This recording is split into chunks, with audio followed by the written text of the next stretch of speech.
কখন reel upload করবে সেটা ভাইরাল হওয়ার কিংবা রিচ বেশি দেওয়ার সম্ভাবনা আছে সেই বিষয় নিয়ে আজকের এই ভিডিওতে আলোচনা করব। তার আগে বলে রাখি, এরকম আরও গুরুত্বপূর্ণ ভিডিও পাওয়ার জন্য অবশ্যই চ্যানেলটিকে সাবস্ক্রাইব করে রাখুন এবং ভিডিওটি টাইমলাইন শেয়ার করে রাখুন, যা পরবর্তীতে আপনার অনেক কাজে দেবে এবং অন্যরা এতে উপকৃত হবে।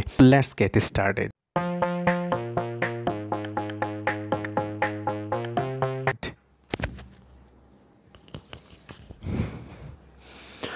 ফ্রেন্ডস, বর্তমানে ফেসবুকে রিচ ডাউন প্রবলেমে কিন্তু অধিকাংশ ফেস করতেছে, বিশেষ করে যারা নতুন ক্রিয়েটর রয়েছেন বা নতুন ফেসবুকে কাজ করছেন তাদের ক্ষেত্রে এই সমস্যা কিন্তু তীব্রতর।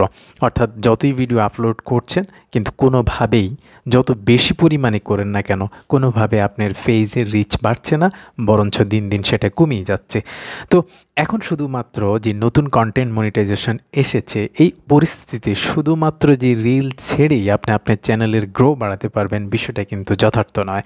আপনাকে রিলের পাশাপাশি লং ভিডিও, ছবি, টেক্সট, পোস্ট কিংবা স্টোরি এসব বিষয় নিয়েও কাজ করতে হবে। এবং ফেসবুক নিয়ে নানান ধরনের বিতর্ক এখন চলছে, ইনকাম কমে গেছে, ইনকাম আদৌ বাড়বো কি না।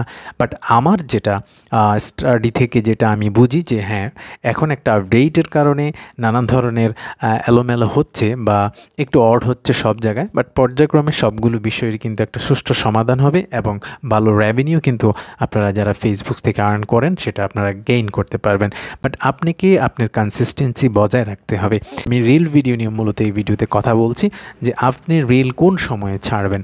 এই পরিস্থিতিতে আপনি যদি নতুন চ্যানেল হয়ে থাকেন, পুরানো চ্যানেলের বিষয়টা আলাদা, আমি স্পেশালি নতুনদের উদ্দেশ্যে যেটা বলতে চাই, আপনার যদি চ্যানেল নতুন হয়, নতুন চ্যানেল আপনি কখন ভিডিও ছাড়বেন, কিংবা আপনি একটা নতুন চ্যানেল খুলতে যাচ্ছেন, এখন ভাবতেছেন কখন আমি রিল ছাড়বো, আপনার ক্ষেত্রে সাজেশন হলো আপনি যে কাজটা করবেন প্রথম কিছুদিন, 15 দিন, 20 দিন কিংবা নিয়ার অ্যাবাউট 1 মান্থ, আপনি যেটা চেষ্টা করবেন যে প্রতিদিন 3টা রিল আপনি আপলোড করার জন্য, এবং সেটা র্যান্ডমলি। হ্যাঁ, অর্থাৎ যদি আপনি সকালের সময়টাকে বেছে নেন, ফর এক্সাম্পল সকাল 7টা কিংবা 8টা থেকে যদি আপনি 10টা 11টা পর্যন্ত সময়টাকে বেছে বিভিন্ন সময়ে আপনি প্রথম 1 মাসের মধ্যে রিল ছাড়েন, একটা রিল, এই এক এক দিনে এক একটা সময়কে আপনি বেছে নিলেন। আবার দুপুরের পর থেকে যেই সময়টা থাকে, হ্যাঁ, অর্থাৎ বিকালের আগ পর্যন্ত এই সময়টাতে আপনি একটা রিল ছাড়েন। আবার সন্ধ্যার দিকে বা সন্ধ্যার পর থেকে পরবর্তী সময় পর্যন্ত রাত 10টা পর্যন্ত আপনি একটা রিল ছাড়েন। তো 3টা রিল 3টা সময়ে এবং প্রতিদিন সেটাকে বিভিন্ন সময়ে আপনি যদি আপলোড দেন, তাহলে কিন্তু আপনি এই অ্যানালিটিক্সটা বা ইনসাইটটা কিন্তু আপনি 1 মাস যাবত অবজার্ভ করবেন, এবং অবজারভেশনের ফলে আপনি এই 1 মাস কিংবা 20 দিন পর একটা সিদ্ধান্তে আসতে পারেন যে আপনার রিলটা কোন সময় আপলোড করলে অডিয়েন্সদের কাছে বেশি পৌঁছে, দ্যাট মিন্স রিচ বেশি দেয় ফেসবুক, কিংবা সেটা থেকে ভিউ বেশি আসে। সেখান থেকে আপনি একদম সর্বোচ্চ রিচ আসে যেই সময়গুলোতে, ম্যাক্সিমাম ডেতে আপনি যদি সেটা নোটিস করে 3টা সময় সেখান থেকে পিক করে নেন।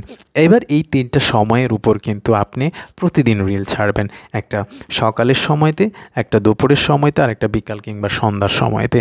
এবং এইটা আপনি কিছুদিন নোটিস করেন, যদি দেখেন এখানে ভালো রেজাল্ট আসছে তাহলে তো ওকে ফাইন, আর যদি না আসে আপনি আবার এই সময়টাকে আবার একটু মিউটেশন করবেন, একটু চেঞ্জ করে নেবেন। হ্যাঁ, এইভাবে কিন্তু আপনার চ্যানেলের রিল ভিডিও আপনাকে আপলোড করতে হবে। এবং সবচেয়ে বড় কথা যেটা, আপনি কিন্তু কনসিস্টেন্সি ধরে রাখতে হবে। আপনি যদি কনসিস্টেন্সি ধরে না রাখেন তাহলে কিন্তু কাজটা হবে না। একদিন 2টা রিল দিলেন, একদিন একটা দিলেন, আবার একদিন দিলেন, আবার আরেকদিন 3-4টা দিয়ে দিলেন, এই যে ধারাবাহিকতার অভাব, এটা করলে কিন্তু হবে না। এটা যেমন একটা গুরুত্বপূর্ণ দিক, তেমনি ওই যে বললাম সময়টা, আপনাকে সময়টাকে ধরতেই হবে।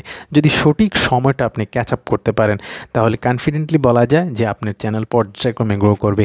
এবং 4-5-6 মাস টানা যদি আপনি কাজ করতে পারবেন, অবশ্যই একটা সার্টেন সময় একটা ভালো কিছু আপনি পাবেন ফেসবুক চ্যানেল থেকে, এ কথা সন্দেহাতীতভাবে বলা যায়। তাহলে আমি বলবো এইভাবে যদি আপনি কাজ করেন, প্রতিদিন 3টা রিল, 3টা নির্দিষ্ট সময়, এবং পরীক্ষামূলকভাবে আপনি দেখবেন কোন সময়ে আপনি রিলগুলো ভালো চলে, এভাবে কাজ করলে ভালো কিছু হবে।